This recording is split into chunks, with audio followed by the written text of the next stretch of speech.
Good morning. It's a pleasure to be here. I want to begin by acknowledging and thanking the organization and Dr. Palmer for the invitation. I hope this talk will create in you at least a bit of the interest I got in the previous two. They were very nice and very interesting. And probably the heart of this talk is right here.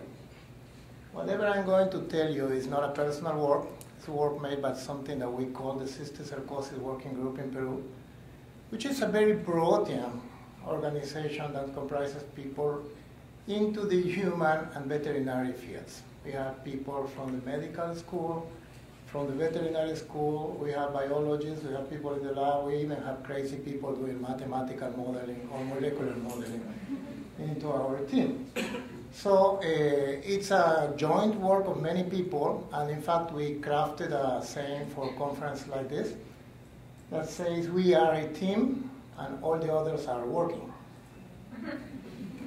So now we are going to jump from detection of emerging diseases, so a multi-disease approach to new stuff, to a focused approach to existing stuff.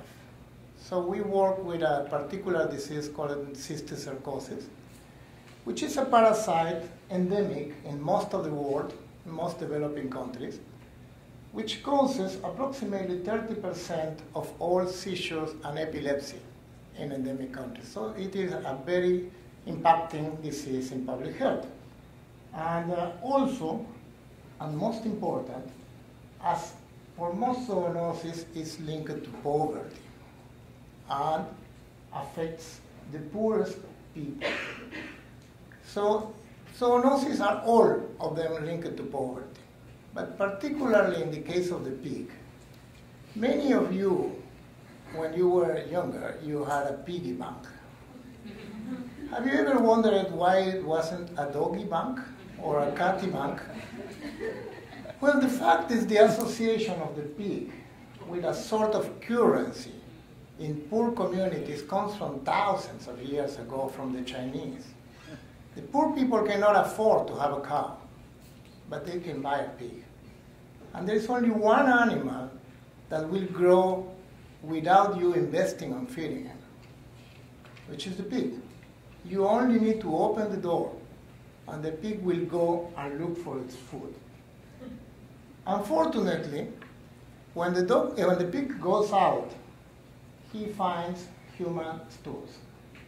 And in places where this worm exists, it closes the cycle. This is a typical cycle of a parasite of which we call a predator-prey. So a carnivore eats infected meat with larvae, and they develop into worms into the intestine. And then the eggs of the worm goes to the environment, thus to the pasture, and the herbivore ingests the eggs and develops the larvae in the meat, which is a very smart cycle because it provides the worm with two populations, one here and another population here. So if something happens to one of the populations, the other one will repopulate as soon as it can. So it will be perfect unless by one fact. We are not specific to the tapeworm, and we can also have the larvae. And the larvae go to everywhere in our body, particularly to the brain, and they cause epilepsy. So I brought a few pictures to show you how bad it can be. This is the typical patient we see in Latin America with a few parasitic cysts living happily in his brain. 1, 2, 3 here. Then eventually the immunity kills the parasite and collapses it into an inflammatory nodule, and then it disappears and comes back later as a calcified scar in the brain that can still cause seizures and other neurological morbidity. It can grow like a benign tumor, or it can be massive.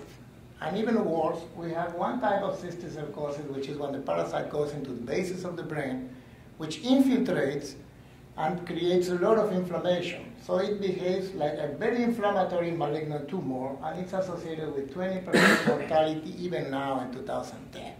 So this is a pretty bad disease. Another one to show you how bad it can be. And the question is, what should we do? And we have been working with this disease for over 20 years, doing diagnostics, doing treatment, etc. So there is a point when you say we have to control. We need to control this disease, and everything will be easy. We just can isolate the pigs. But we go to the communities, and the farmers say, we will not close the pigs because we don't have money for feeding them. And of course, if we could develop these communities and have sanitation and formal pig husbandry, cysticercosis will disappear. Unfortunately, in rural communities in my country, that is not going to happen in the next 50 or 100 years. So we need to look for a shortcut to development. So we did. We analyzed all the stuff that was available for us 7 years ago. And we used all of these tools, including a newly developed pig vaccine made by the Melbourne Group in Australia, which is 100%, or very close to 100% effective.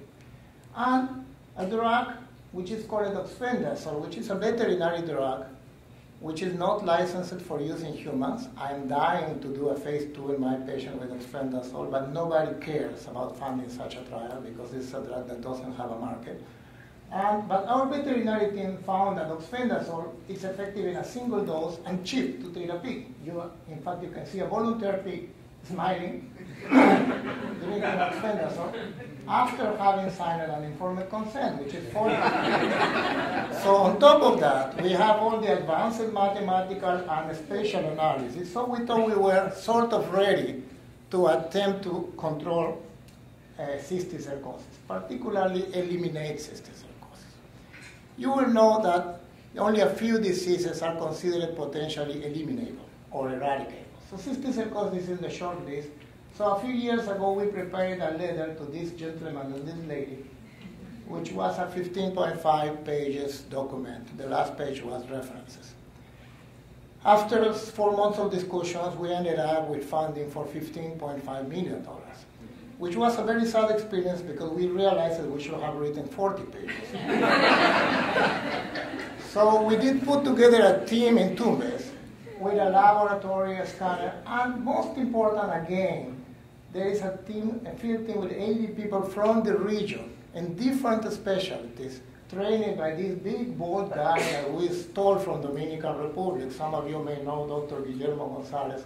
He's the best field epidemiologist I ever met. So we did a first intervention in 2005, aimed to look at serological incidence in a cohort of 6,000 pigs. In 37 villages, we tested 6 different interventions. And to make it short, we failed. It didn't work. We decreased prevalence, but we didn't eliminate. And serology was completely messy to analyze because of residual antibodies in pigs, et cetera, et cetera. So we decided to do a second intervention and use serology to screen positive pigs at the end, but kill all the positive pigs and look at the effect in the cyst population. So we did, and we added the vaccine here, and we basically eliminated the cysticercosis here. There was only minimal. So we found 8 cysts in 6 pigs, none of which was alive or able to do a taper. And then we returned to the same communities after 1 year, and in most of these communities there were no traces of infection. So last year we applied the same successful intervention to 70,000 rural people in this 150,000 population, and we killed pigs seropositive here and seropositive pigs here. So just to finish, this is what we found. From 104 villages, we had cleared 101 villages.